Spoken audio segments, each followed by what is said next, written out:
Berbagai kelompok tari memeriahkan lomba tari kreasi dalam festival pegelaran budaya yang diselenggarakan oleh Komisi Pemilihan Umum (KPU) Sulawesi Selatan. Kegiatan ini berlangsung di Taman Pakui Sayang, Jalan AP Petarani, Kota Makassar, pada Sabtu, 21 September 2024. Kegiatan ini menjadi ajang pertunjukan seni yang memukau masyarakat. Sebanyak 7 kelompok tari ikut serta dalam festival ini, menampilkan tarian kreasi yang dikemas dengan konsep unik dan beragam. Penampilan para penari berhasil menciptakan suasana meriah, penuh warna, dan energik, sekaligus menggambarkan kekayaan budaya Sulawesi Selatan. Selain sebagai hiburan, festival budaya ini juga bertujuan untuk mengedukasi masyarakat mengenai pentingnya partisipasi dalam Pilkada serentak 2024 mendatang. KPU Sulsel berharap melalui kegiatan seni seperti ini, pesan-pesan tentang demokrasi dan kesadaran politik dapat lebih mudah diterima oleh masyarakat, terutama generasi muda. Festival tari ini menjadi bukti bahwa budaya dan seni bisa menjadi sarana efektif untuk mendekatkan masyarakat dengan proses demokrasi, sekaligus menjaga semangat kebinekaan dalam bingkai pilkada yang jujur dan adil.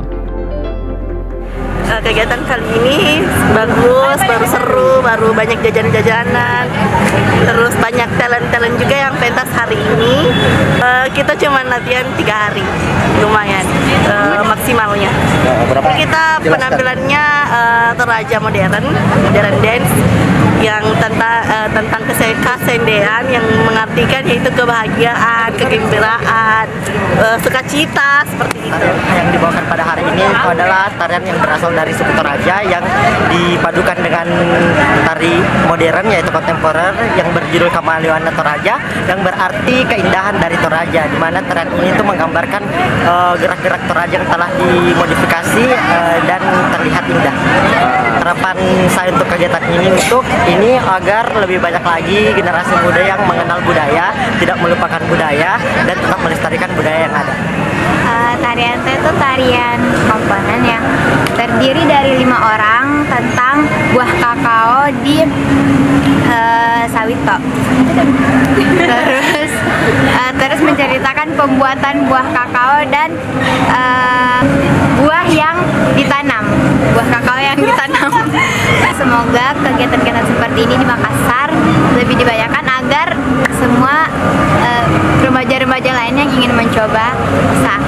Konsep kegiatannya itu yaitu melibatkan teman-teman dari UMKM berpartisipasi dalam acara sosialisasi ini. Terus ada juga dari teman-teman komunitas tari, ada dari mahasiswa, kelompok tari umum maupun dari sekolah. Jadi kemarin kita memang buka pendaftaran untuk lomba tari ini dan lumayan antusias para peserta yang akan mau ikut. Ya walaupun memang kita karena waktunya juga terbatas, jadi memang pesertanya juga terbatas. Jadi mungkin ya mudah-mudahan di lain waktu kita bisa punya waktu yang lebih panjang biar teman-teman komunitas-komunitas tari, kelompok-kelompok sanggar seni bisa kita fasilitasi semuanya. Download Tribun X sekarang, menghadirkan lokal menjadi Indonesia.